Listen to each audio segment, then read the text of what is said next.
मस्जिद गिर चुकी है, अदालत से फैसला आ गया था, उसकी जगह भगवान श्री राम का मंदिर भी बन गया है।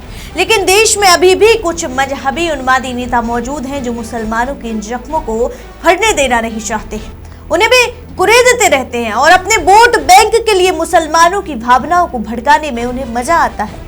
अब चूंकि बंगाल में चुनाव है तो मुसलमानों की भावनाओं को भड़काने का काम टीएमसी यानी ममता दीदी की पार्टी के नेता कर ही रहे हैं।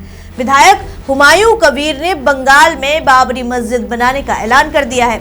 आप रुकिए, 22 दिसंबर आने दीजिए, उसी टाइम आपको ये प्रश्न का जो सवाल उठाया उनका जवाब मिल जाएगी। उसके पहले 6 दिसंबर को आप कुछ करने वाले हैं? हाँ, वो तो बाबरी मस्जिद का शिलान्यास होगी 6 दिसंबर।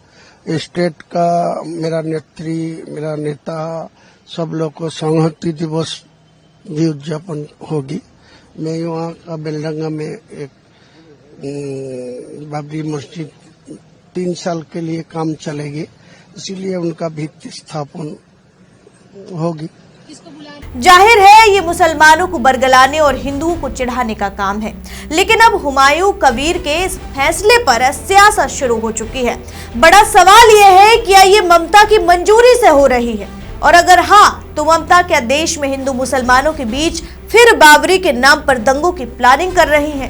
क्यों टीएमसी का विधायक उसी नाम पर मस्जिद बनाने का ऐलान कर रहा है जो विवादित है? बताऊंगी आपको, देखिए हमारी एक खास रिपोर्ट। नमस्कार, मैं हूं आराधना नामदेव, आप देख रहे हैं वीके न्यूज। पश्चिम बंगाल में चुनाव से पहले राजनीतिक हलकों में हलचल मची हुई है और अब इसी बीच बाबरी मस्जिद को लेकर एक बार फिर बड़ा विवाद खड़ा हो गया है। दरअसल टीएमसी विधायक हुमायूं कबीर के बाबरी मस्जिद वाले बयान ने पूरी राजनीति को गरमा दिया है। हुमायूं कबीर ने कहा है कि 6 दिसंबर को मुर्शिदाबाद जिले के बेलडांगा में बाबरी नाम की मस्जिद की आधारशिला रखी जाएगी। ये वही तारीख है जब 1992 में अयोध्या में बाबरी मस्जिद गिराई गई थी। हुमायूं कबीर ने बताया कि मस्जिद बनने में 3 साल लगेंगे। उन्होंने कहा, पिछले साल 12 दिसंबर को यहीं खड़े होकर मैंने ये वादा किया था। इस कार्यक्रम में 2 लाख लोग आएंगे, मंच पर 400 बड़े बड़े लोग होंगे और कई मुस्लिम नेता भी शामिल होंगे। इस बयान पर बीजेपी ने तीखा हमला बोला है और उत्तर प्रदेश के उप मुख्यमंत्री केशव प्रसाद मौर्य ने कहा कि भारत की धरती पर बाबर नाम के विदेशी आक्रमणकारी की एक भी ईंट नहीं रखने दी जाएगी। उन्होंने कहा, बाबर ने भगवान राम के जन्म स्थान पर राम मंदिर तोड़ा था और वहां ढांचा खड़ा किया था।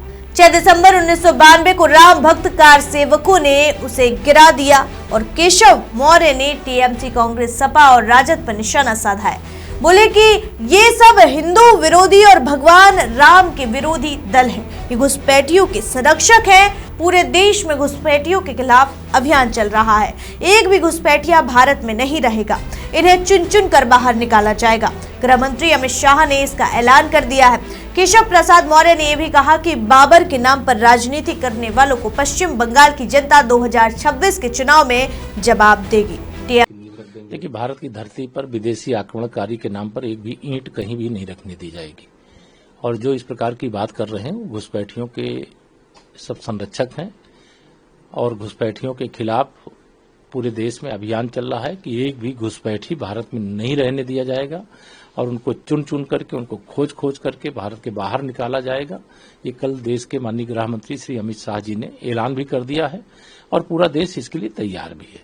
और अब बाबर का नाम इस देश में लेकर के अगर ये सोचते हैं कि वो राजनीति करेंगे तो इसका जवाब पश्चिम बंगाल की जनता 2026 होने वाले विधानसभा चुनाव में तृणमूल कांग्रेस की सरकार को उखाड़ फेंकेगी। वहां से जंगल राज को समाप्त करके सुशासन और विकास की पक्षधर, गरीब कल्याण की पक्षधर, महिला सशक्तिकरण की पक्षधर भारतीय जनता पार्टी को पश्चिम बंगाल की बागडोर जैसे बिहार सौंपा, जैसे हरियाणा में तीसरी बार सौंपा, जैसे महाराष्ट्र सौंपा, जैसे दिल्ली में हम 25 साल बाद सरकार में आए, वैसे हम पश्चिम बंगाल में भी सरकार बनाएंगे, इसका हमें दृढ़ विश्वास है।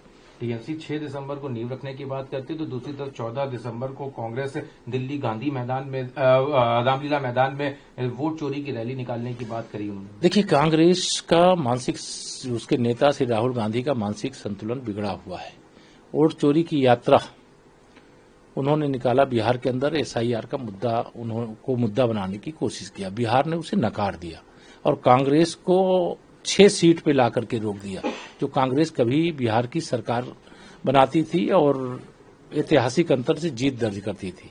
इस बार राष्ट्रीय जनता दल के साथ गठबंधन होने के बाद भी वह कांग्रेस, हमारे सहयोगी दल अगर मैं कहूं कि जो लोक जनशक्ति पार्टी रामविलास पासवान है, उससे भी छोटी पार्टी हो गई है।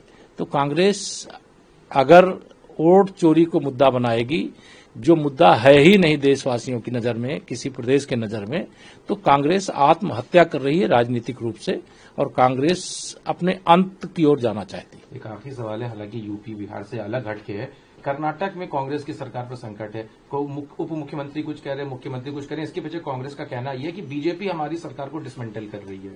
कांग्रेस संकट में है और कांग्रेस के संकट श्री राहुल गांधी हैं और अपने पार्टी के अंदर जो हाहाकार उनके मचा है, जो अब कुछ बाहर आया है, कुछ छिपा है, उसके लिए भाजपा को दोषी न ठहराए। उनकी पार्टी है, उनको संभालना चाहिए। और कर्नाटक में अगर हाहाकार मचा है तो दिल्ली में भी हाहाकार मचा हुआ है, लेकिन अभी दिल्ली वाला पता नहीं चल रहा है, कर्नाटक वाला पता चल रहा है। और इस बयान पर कांग्रेस सांसद इमरान मसूद ने भी ये बात की है। उन्होंने कहा है कि चाहे कोई भी पक्ष हो, कम्युनल और नफरत वाली बातें हमेशा नुकसान पहुंचाती हैं। मुसलमानों को समझना चाहिए कि नफरत से सबसे ज्यादा नुकसान उन्हें ही होता है। अगर मस्जिद बनानी है तो बनाओ, लेकिन ये इबादत के लिए, राजनीति के लिए नहीं। मस्जिद को राजनीति का अड्डा मत बनाओ। ये विवाद बंगाल चुनाव से पहले बढ़ गया है। टीएमसी में भी हुमायूं कबीर पर अब सवाल उठ रहे हैं, क्योंकि ये उनके पार्टी के कार्यक्रम में टकरा रहा है। बीजेपी इसे वोट बैंक की राजनीति बता रही है। इस रिपोर्ट में फिलहाल इतना ही। देखते रहिए वीके न्यूज। फिर मिलूंगी एक और नई खबर के साथ। मुझे दीजिए इजाजत। शुक्रिया। वीके न्यूज, राष्ट्र के नाम।